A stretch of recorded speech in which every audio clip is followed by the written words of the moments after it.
Bonjour, les dentifrices bio et naturels sont de plus en plus recherchés. Mais quelle est la différence? Un dentifrice bio est composé à 95% d'ingrédients d'origine biologique ou végétale et ne contient pas de conservateurs chimiques de synthèse. Ils doivent remplir certains critères pour obtenir la certification biologique. Un dentifrice naturel est normalement à base de plantes et ne contient pas de produits de synthèse. Il n'y a pas de contrôle ou de certification. Certaines personnes considèrent que le fluor est mauvais, mais quel est son intérêt?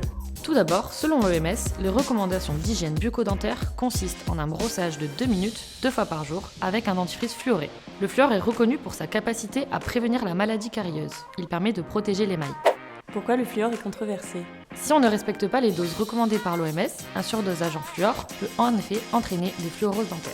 La fluorose est une altération de l'apparence des dents avec l'apparition de taches blanches, voire brunâtres. Aujourd'hui, des traitements existent pour compenser ce préjudice esthétique. En France, le dosage en fluor dans les dentifrices est encadré, il n'y a donc pas de risque. Et concernant les enfants, faut-il utiliser des dentifrices spécifiques? La dose recommandée pour les enfants étant inférieure à celle pour les adultes, les dentifrices pour enfants contiennent donc moins de fluor. Attention cependant à la composition de certains dentifrices naturels pour enfants qui ne contiennent pas de fluor, mais du glucose et des dérivés. Autrement dit, il n'y aura pas d'action préventive contre la carie. Est-il possible de remplacer les dentifrices conventionnels par des alternatives naturelles? Oui, sur avis de ton chirurgien dentiste. Mais il faut bien comprendre que seul le fluor est efficace contre les caries. Et si tu as d'autres pathologies en bouche, ton chirurgien dentiste pourra t'indiquer un dentifrice adapté. Et qu'en est-il des fameuses recettes de grand-mère à base de charbon ou de citron par exemple? Oublie les recettes de grand-mère.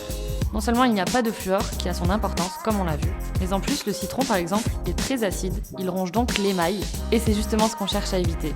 Quant au charbon, il est très abrasif et va entraîner une usure dentaire, ce qui provoquera dans la majorité des cas des sensibilités importantes.